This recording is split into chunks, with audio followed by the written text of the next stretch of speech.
You're watching E.T.N, where we don't do news, we just talk entertainment. Share and subscribe. Now, we're going to move on to a saga that has actually been going on for a long time, but has now recently hit an interesting curve. Anne Heard, as we all know, married to, or Amber Heard, I should say. I don't know. I've seen Anne and then I've seen Amber. I don't know which one it is. But either way, married to Johnny Depp. Now, this saga has been going on for a long time. They've actually been married for a while. And now, sometime last year, it was released on Twitter, or she had even written an article regarding her abuse at the hands of Johnny Depp. And actually going as far as recording an argument. Then Johnny Depp countered, showing evidence that he had his finger chopped off. She was throwing things at him. Well, it's been revealed recently that she actually did physically abuse him. There's a recording. I'm going to play a little bit of it here now. God, I sometimes get so mad I lose it. I can promise you I'm going to do everything to change. Promise you. I'm not going to throw around divorce. I will not say divorce unless I really mean it. I love you. I want you to be my wife. All right. So that was a little bit of her talking about how she gets mad and she can't promise she won't get physical. Now, she went out of her way to record a lot of things and make it look like Johnny Depp was abusing her. Now, Johnny Depp is not 100% innocent here. Earlier in that video, very clip, he talks about not wanting things to get physical. Not saying that he did anything, but they've obviously had heated arguments. They obviously have come at each other. They've said violent things, but the evidence is clear. She was the instigator. She admitted to being physical and then promises that she can't promise that she won't get physical again. This woman, and look, those of you who listen to me, those of you who watch me, you guys know I don't follow the trend. I'm not a PC person, okay? I'm not going to sit here and cater to your sensitive ears. So if you're very sensitive, shut it off right now, because I'm going to call a spade a spade. All right, this woman's a cunt. There's no other way to put it. She's a cunt. She has deliberately recorded audio and video to try and make it appear that she was physically abused. And this is why the Me Too movement has no legs. And it's unfortunate because there are a lot of women out there who have been abused and da-da-da-da-da. But when you have situations like this, when you have situations like what happened to the guy who hosts Talking Dead, Chris Hardwick, when you have situations like that, it makes it hard to believe anyone. Now, with that said, you should never believe anything anyone has to say without any evidence. Period. Woman or man. Hey, look, I'll be the first to admit, of course, men can be assholes. Men can be dicks. But you know what? Women can be bitches. They can be vindictive. They can be very vengeful. And when push comes to shove and they're motivated, they can get quite nasty. The point is, no one in this world is innocent. No one in this world has any more higher moral standards than the next person. We have all done something we're not proud of. We've all fucked up. We've all said something wrong. We've all done wrong things. All right, this woman's a cunt. All right, she is the dirtiest cunt that she's horrible. And is Johnny Depp any better? No, probably not. But he certainly did not. I don't think he is at the kind of fault that she is. I mean, she nearly chopped his finger off. She was throwing shit at him. and then trying to make it sound like he was doing it. I mean, that's nasty. That's just outright nasty. So yes, she's full of shit. She is the epitome of bullshit.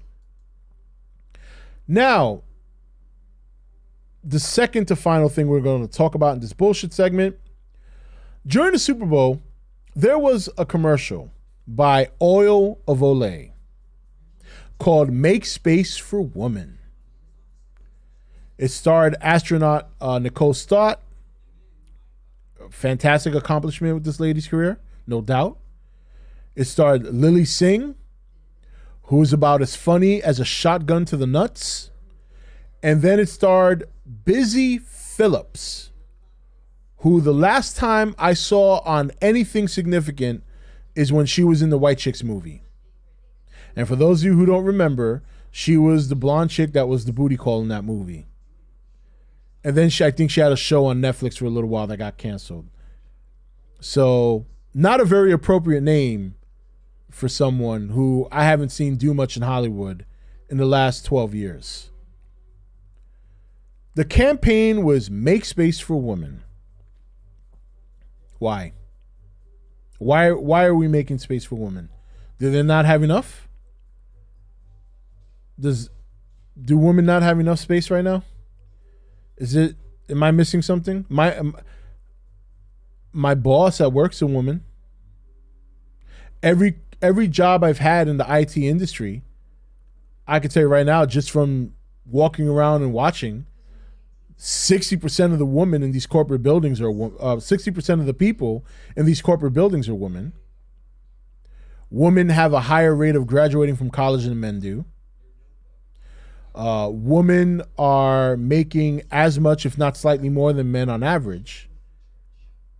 We've spoken about this before. The only reason statistically it seems like they're making less is because there's a lot of women who are in the workforce that also like to take time off to raise kids. And up until they're now trying to push for the paid sick leave or paid leave, you didn't get paid for that. Yeah, I remember when I took some time off to help my wife after my son was born, I didn't get paid for that. Why? And here's the thing. I was talking earlier about the Super Bowl halftime show and how J-Lo and Shakira are, doing their thing and shaking their ass, watching themselves. And on Twitter, all the women, oh, this is so great.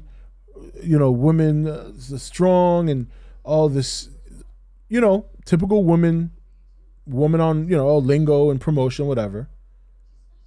But if some man went on Twitter and they decided to say, in regard to that halftime show, say something along the lines of what I said in the beginning, which is, hey, I have no complaints about watching Shakira and J-Lo shake their ass, they would be destroyed on Twitter for saying that. So it's empowering women when J-Lo is basically pole dancing. It's empowering women when Shakira is shaking her ass and her hips. But it's degrading them when you comment on it. I mean, there was a part in that halftime show where they both turned around and they shook their booties, and you saw all that junk in their trunk shaking. Was I complaining? No.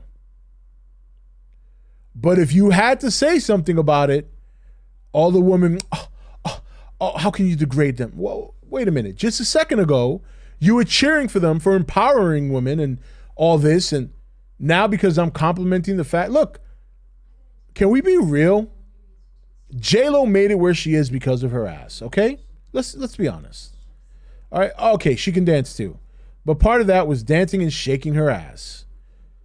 How big of a deal is J-Lo's ass to her career? She put insurance on her ass. All right? Maybe some of you guys don't remember that. Maybe some people don't remember. Depends how old you were. But I can tell you, it happened about 10 years ago. J-Lo put insurance out on her ass. What does that tell you? it tells you that she knows that her ass is her breadwinner. When was the last time J-Lo won a Grammy? Okay? Come on. When was the last time she won a Grammy? When was the last time J-Lo made a hit movie? When was the last time J-Lo won an Oscar? J-Lo is known for her ass. She knows it. I know it. You know it. Let's stop pretending.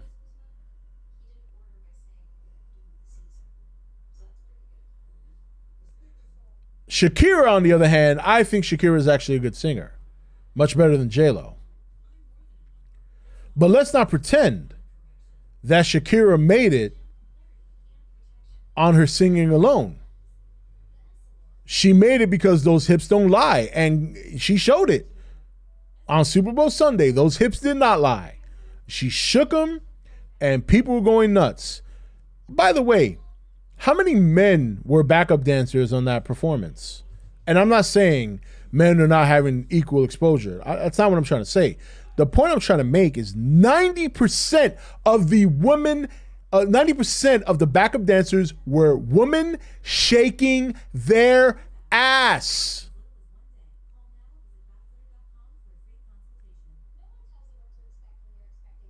We move on.